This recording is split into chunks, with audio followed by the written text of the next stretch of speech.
I'm Amanda Davidson, and I'm a physical therapist here at InMotion Physical Therapy in Hilltop. And this is Ellen. She's an intern from Longwood University. And today, in honor of National Running Day, we're going to show you an effective warm-up that you could use before you go out on a run or before a race, and then followed by a cool down and stretches that you would use afterwards. So Ellen will demonstrate, and I'll kind of explain what we're doing. For a warm-up, you want shorter and more dynamic activating exercises rather than stretching. So afterwards you want to do longer holds and slower stretches. So it's really important to activate the muscles around the hips, the glutes, and your quads and hamstrings before you run. So first we'll start with an exercise called clams. So she's going to start laying on her side, and your hips stay still and ankles stay together, and you just raise your top knee up, and this helps to activate the gluteus medius, which is important during running. And you can do 20 to 30 reps of these on each side. You could also put a resistance band just above your knees for more challenge. Next, we'll go, Ellen will go on her back, and we'll do bridges. So this is to activate gluteus maximus. And you can do double leg bridges, as she's demonstrating here. And you want to make sure your core is tight and your glutes are engaged. Or you can do single leg bridges, where your one knee is pulled towards your chest, and then you're bridging up on the other leg. Perfect, and you would want to do 10 to 15 of those. One more laying down is on your side again, and this is side lying abduction.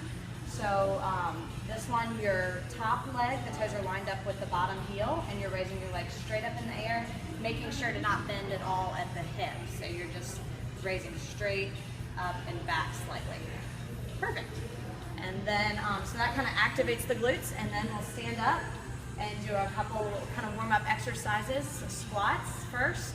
So you want to make sure your feet are hip width apart and that you're pushing your hips back. Yep, and warming up all the muscles of your core and of your legs. So you want to do 10 to 15 reps of squats, and then followed by reverse lunges. So step one foot back. Yep, drive up through the front leg, through the front heel, and stand tall. Perfect. Perfect. The next one, you can use a mini band or a TheraBand or some sort of small resistance band. I'll have Ellen put that around her legs, just above her knees. And here we're getting a little more dynamic. She's going to do side steps first in sort of a squat. This is more of a monster walk position. And stepping out to the side, keeping resistance on the band, not letting your knees fall inward. You would do 10 or so steps to one side and then 10 back the other way. Perfect. And then face forward and walk forward steps, keeping resistance against that band, so keeping your legs wide.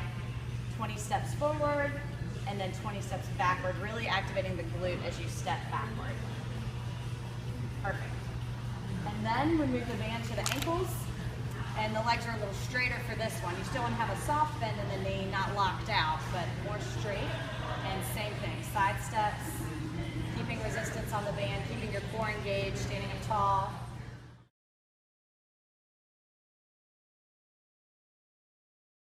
So we'll also walk forward and backward with the band around the ankles, and your legs are a little straighter for this one. Just a soft knee. And then backward with the backward, make sure your posterior pelvic tilt and really engaging the glutes, not arching the back. Perfect. Very good. All right. So the last couple are some more just kind of dynamic stretches.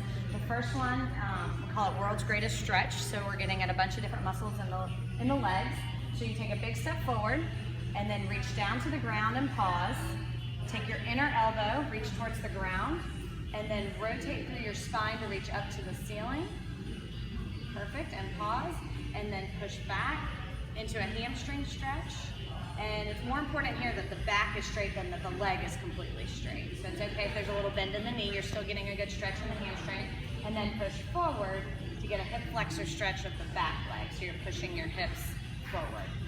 Perfect, and then you step forward with the back leg and repeat on this side.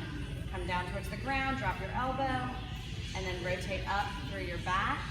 Yep, keep that back leg strong. Yep, and then push back into a hamstring stretch, and then push forward into a hip flexor stretch. So this is kind of shorter holds, more dynamic, and you could do 3 of those on each side. And then lastly for the warm-up is an inchworm. So you're bending forward and keeping a straight spine, walking out as far as you can, engaging your core, and then slowly walking the feet up to get a hamstring.